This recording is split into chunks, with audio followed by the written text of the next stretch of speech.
നമസ്കാരം. Indian premier ലീഗിന്റെ 18ാം സീസണിലെ രാജസ്ഥാൻ റോയൽസിന്റെ തുടക്കം മോശമായിരുന്നു. ആദ്യ 2 കളിയും തോറ്റ രാജസ്ഥാൻ ഇപ്പോഴിതാ അവസാന 2 മത്സരവും ജയിച്ച് രാജകീയ തിരിച്ചുവരവ് നടത്തിയിരിക്കുകയാണ്. സഞ്ജു സാംസൺ നായകനായി തിരിച്ചെത്തിയ ആദ്യ മത്സരത്തിൽ പഞ്ചാബ് കിങ്സിനെ 50 റൺസിനാണ് രാജസ്ഥാൻ റോയൽസ് തോൽപ്പിച്ചത്.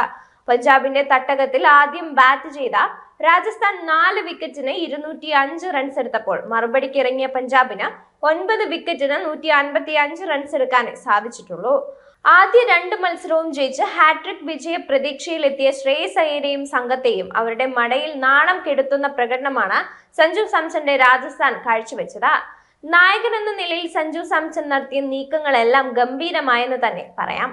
പഞ്ചാബിനെ ഒന്നുമല്ലാതാക്കുന്ന പ്രകടനമാണ് രാജസ്ഥാൻ കാഴ്ചവെച്ചത്. രാജസ്ഥാനെ ജയിപ്പിച്ചതോടെ നായകൻ എന്ന നിലയിൽ വമ്പൻ ഒരു നേട്ടത്തിലേക്ക് എത്തിയിരിക്കുകയാണ് സഞ്ജു സാംസൺ. പ്രഥമ സീസണിൽ രാജസ്ഥാനെ കിരീടത്തിലേക്ക് എത്തിച്ച ഇതിഹാസ നായകനായ ഷെയ്ൻ വോണിന്റെ റെക്കോർഡിനെയാണ് സഞ്ജു മറികടന്നത്. 55 മത്സരത്തിൽ നിന്ന് 31 ജയമാണ് ഷെയ്ൻ വോൺ രാജസ്ഥാന് നേടിക്കൊടുത്തത്. നിലവിലെ രാജസ്ഥാന്റെ പരിശീലകനായ രാഹുൽ ദ്രാവിഡ് ടീമിന്റെ ക്യാപ്റ്റനായും പ്രവർത്തിച്ചിട്ടുണ്ട്.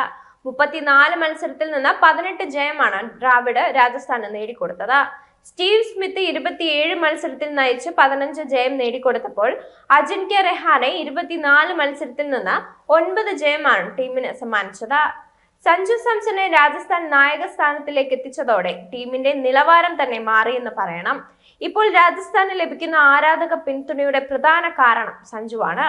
സഞ്ജുവിന്റെ വെടിക്കെട്ട് ബാറ്റിംഗ് ശൈലിക്ക് വലിയ സ്വീകാര്യത ഇപ്പോൾ ലഭിക്കുന്നുണ്ട്. ഇത് രാജസ്ഥാന് ഗുണം ചെയ്യും.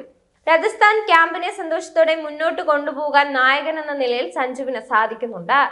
സഞ്ജുവിന് കീഴിൽ കളിക്കാൻ യുവതാരങ്ങളെല്ലാം താല്പര്യപ്പെടും. സഹതാരങ്ങളെ ചേർത്ത് പിടിക്കുന്ന ക്യാപ്റ്റന്മാരിൽ ഒരാളാണ് സഞ്ജു.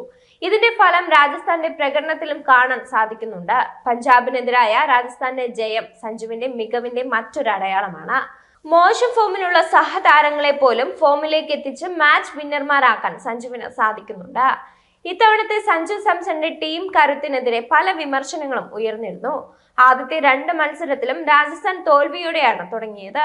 എന്നാൽ പിന്നീടുള്ള 2 മത്സരങ്ങളും ജയിക്കാൻ രാജസ്ഥാന് സാധിച്ചിട്ടുണ്ട്. പഞ്ചാബിനെ തോൽപ്പിച്ചതോടെ സഞ്ജു സാംസന്റെ കീഴിൽ വിജയ തുടർച്ചയാണ് രാജസ്ഥാൻ ലക്ഷ്യമിടുന്നത്.